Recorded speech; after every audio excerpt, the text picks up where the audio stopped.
also director at Sun Industries. It's an automotive meet. And at Dean City Global, where we do a villa development with the main offices across the globe in Singapore and Dubai, to name a few countries. I have been in business ever since I was in my college. I've been working with a family, I've been working outside, and today at 33 years, this is where I am. Go on further, this will make sense.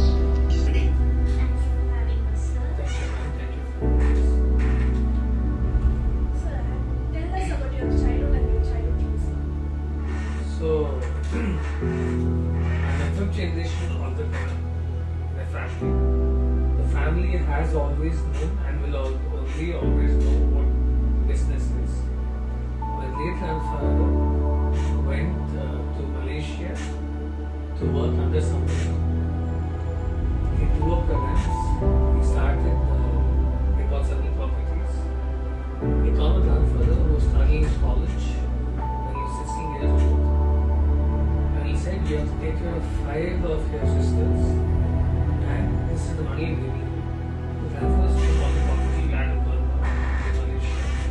1972, Kamala Cinemas was started. And currently, it is the third generation is running the theatre. My mother's side, my grandfather started his life with one late machine and one cycle. He finished his college in engineering from Dharwad College, first class engineering.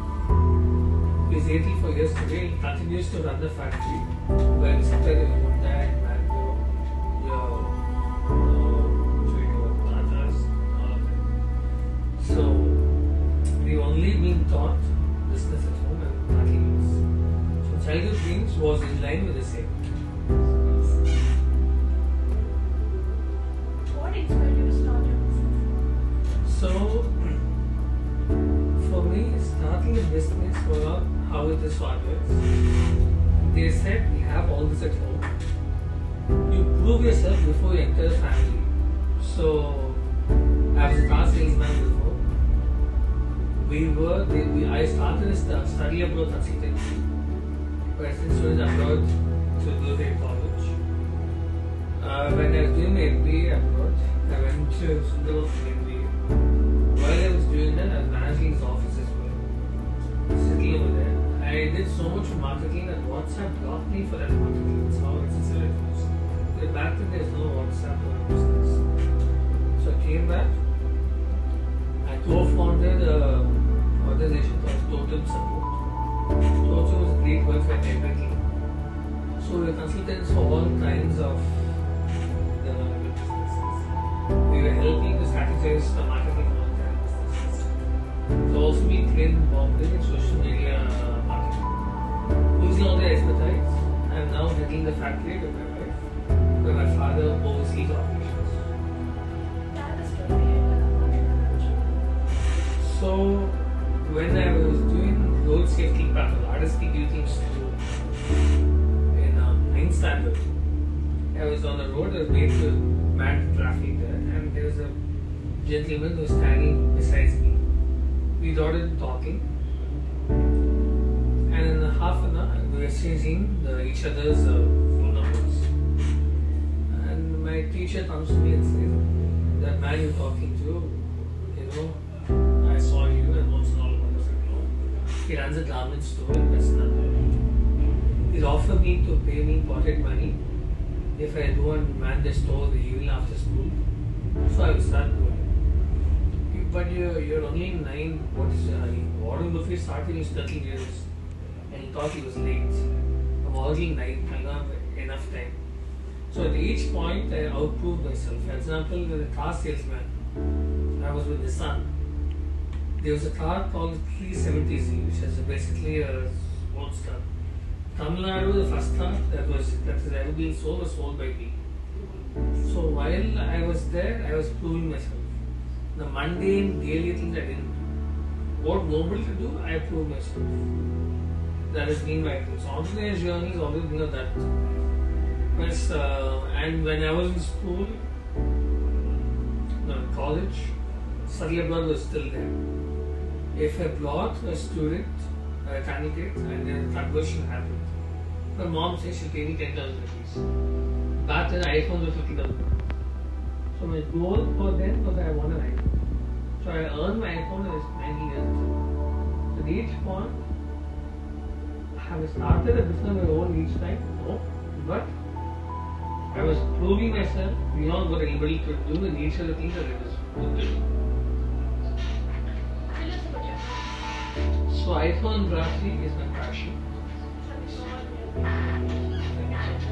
I've done so far 18 workshops with Apple India. I've taught at Entrepenure, I've taught at NMIMS, Nasi Monji in Hyderabad. So this is a passion that lets me busy otherwise. I so far shot 55,000 photos, which are big, all shot on iPhones only. It started with me, it's a self-taught passion. My business is B2B, is a B2B. I wanted this because I love people. I interact with people very less than B2B. So this enables me to interact more with people. Therefore, my passion has become another way. And through this, it also helps my other businesses as well. mission and vision of your company, sir. See, like I said, I have multiple organizations, but I don't want to give a mission statement, vision statement of 3 different organizations in 3 completely different fields. I'll give you a baseline that unites all of them. Baseline is integrity. To give you an example, why integrity? My grandfather, Mr. V. C.T., was the chairman of the Madhya temple 2 times in a row. So anybody who knows the heritage and history of Tamil Nadu will understand how important the temple, Madhya temple is. And what a big honor it is to be a chairman of the temple not once but twice in a row. That's basically honesty that we talk about. Next is, we are ethical business. I don't want to pull in something by saying, Chatyas, all of us are at this, Nagaratas, so therefore, we believe in ethics. So, what is mine is mine. What is not mine is not mine. For example, let us say that I owe you 15 rupees. You don't get the 15 rupees or you only get the 12 rupees. Whether you come now, after 1 year, after 5 years, what belongs to you belongs to you. I will not say, you didn't come. So this is mine, nothing of that. I don't want anything that does not belong to me. So that unites us. Integrity, next is ethics, next is in each of the industries that we are. The aim is always ever growing. We keep changing the goalpost. If I'm not only happy with stunted growth and say, I'm supposed to grow till here, I've grown, I'm happy, my growth will stop here. Whatever beyond. So it's forever never enough. I don't beat myself over it, but we keep pushing ourselves till we hit the heights, and there's no more heights over it. What did you find the hardest update? About my journey, about the Shivashana, what is the Journey, sir. See, at each point it's different. For example, I have a 5-year-old child at home. For the 5-year-old, to write those 3-letter words every day is very hard. So you and me will go and say, what is all this? I write essays. How old are you? How old is the child? For that child, that is it. Similarly, someone in school, board exams. Board exams to me even today is hard. I don't know how I talk to you. But that is hard. So, to get back to you about what is so hard, I cannot give you 1, 2, 3, 4. If you ask me today, something will be hard. You ask me the same thing years from now, I want to remember it. One thing that was hard is we really learn to manage it now. Now something else become hard. So as an entrepreneur, it is always something dynamic. Maybe when you work with somebody, I won't say God, I'm saying you're working for yourself but with an organization. The challenge is more or less the same. If they remain the same for too long, that means you're not growing. What's happiness? honestly, we had 1996 when I was just 5 years old. So, to give you a bit of history in Sundays, my parents, after they got married, they failed 10 different businesses. They got into bakeries, that they do well. They got into distribution, that they do well. And at the end of it, they felt so bad about it. My mother's father was already in the industry of automotive. My mom went home and said, I want you to teach. I said, no. He's not an engineering, he's only done commerce in college. He's had a very different life growing up. Or automotive life is a lot of discipline, it's a lot of deadlines, a lot of things he knows nothing about. What am I to teach him? Only possibly do. No police to teach. He's me to know. So grandfather called in the morning and said, are you up? Get up, do that, do this. So grandfather gave us a business. He gave us a machine. Son is the foundation. We have to the grandfather. The faith, the only thing. So 1996 were just 4 machine borders with grandfather. Today, we're talking about the creator facility as the own job.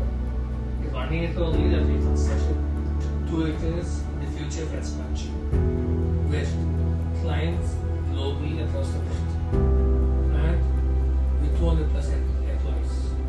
So that's some business. We primarily only do sheet metal stamping plants basically, and we are now entering the field of building plants. Does your business look different now versus when first you started? So, when my father got involved in any sense, to me entering the business in 2013, 2014, 10 years ago, to what it is now, it's extremely different. The scenario is different, it's becoming more stringent, the quality policies are more stricter now. We're working overtime to satisfy customers, the same customers, but everybody has more demands. To this, the emphasis on safety is a lot more, and we create safety bonds. We are involved in greatly grow, making the world a much more safer place.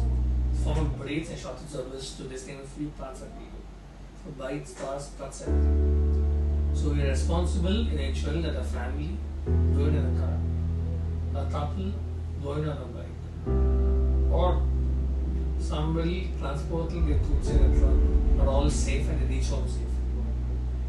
So therefore, the pressure, not pressure itself, internally, to ensure that the parts are 100% organic, will always remain. All other challenges are there. This is the base that remains the same. Your advice for your student and young entrepreneur? My advice to young entrepreneurs is listen only to your heart. I'm sounding most of film artist today, but pay attention to what I'm saying. When you are growing up in school or in college, pay attention to what your passion is.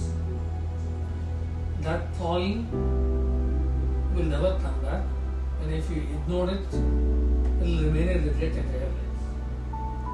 Choose something, work on it. Every job you get into doesn't just have to be just because you have to do a job or you have to get into a business. It can always be centered around what you like to do. Go after it.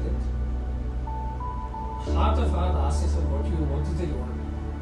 In that, find the most ideal way to do that. That's a very different story. I find a passion and chase it. So there's something called calculated risk. It is each to their own, but according to me, it's foolish to only take risk. It's equally foolish to never take risk at all. So everybody has an appetite. Yours and mine is not the same, and if you have to compare and to copy me, it will fall on your face. My father will always say, we cannot feel small in a big car. We cannot buy a car, for example, for 25 lakhs and and every month they have to pay the EMI. Oh no, I have to pay so much. Oh no, what is something with, oh no, that delivers no mileage. Oh no, what happens to the service cost?